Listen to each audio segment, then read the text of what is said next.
These are just all opportunities to get better and not necessarily concentrate on outcome, although winning and losing is extremely important. Can't always control that, but you can control your effort and your technique and your decisions you make, and you can hold yourself accountable. Coaching's a lot easier when there's some maturity, and they have that mindset. The last few years, we've been pretty young, and now we actually have some seniors, and they're, three of our better guys. So they've got a track record of success, so the younger guys can see that. So that they got some, I wouldn't say pressure, but there's some responsibility that goes along with that.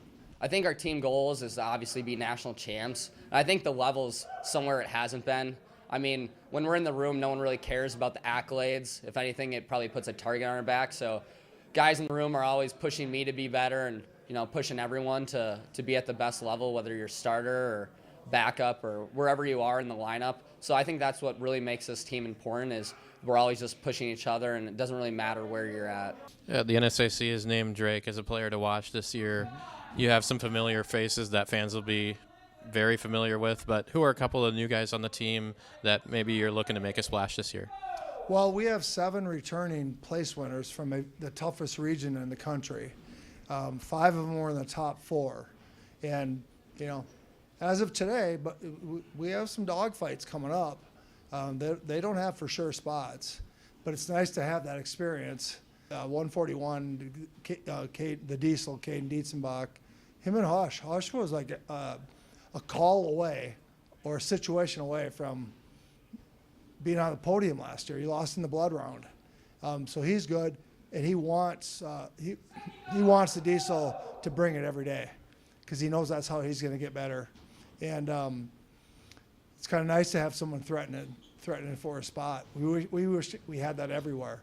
And then Jaquan East at 184, he was a national runner-up last year in JUCO.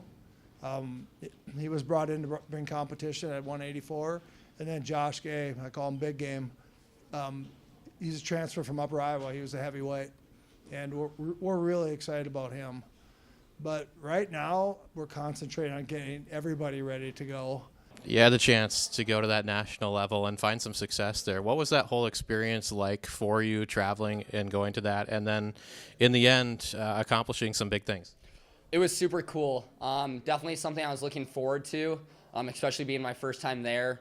And it was really nice being able to see the success paid off, but definitely falling short and realizing, hey, I could have done a bit better has left stinging for this next year. So trying to use that to fuel me to get back there and accomplish my goals to be a champ. Watching Colin Hush and Caleb Meunier before me win definitely put maybe not pressure, but wanted me to get to them and be at their level throughout the tournament.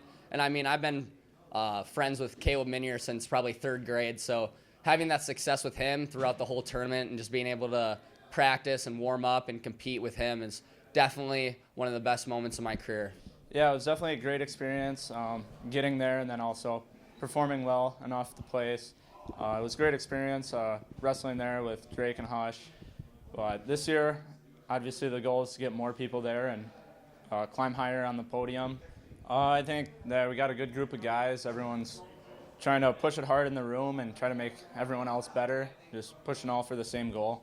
Sounds cliche, but we're about making progress every single day, even if it's a little bit.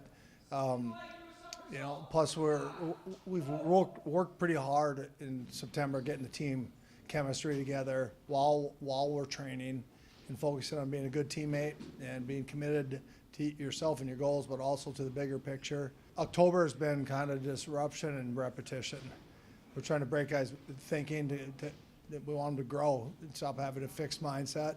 And we have to it's like learning cursive and tracing S's. You're going to be tracing S's for a month and doing your the fine points of your technique while getting in shape and getting guys prepared.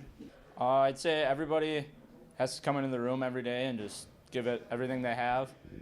For a team-wise, and me personally, I know I just got to do what I'm capable of, and I can only control what I can do, so doing everything I can to make the team better. does it help during a match when you can feel your teammates cheering you on when you're on the mat, and then likewise when you're watching? Yeah, for sure. It just gives you more energy, more momentum. It's kind of like you're working for them too, not just yourself. So having that support from all the guys on the team, fans, really helps during matches. And I think they enjoy it because they want to win for their teammates, and they want to win for the MSU on the front of the singlet. And that can raise our level. That can raise your level too. And so really fighting for themselves. They got to focus on their own stuff. But there's just more of a motivation and inspiration stuff when you're doing it for the guys next to you in the locker room. A coach-led team can be good, but a locker room team, if you want to be great, the guys in the locker room have to lead it.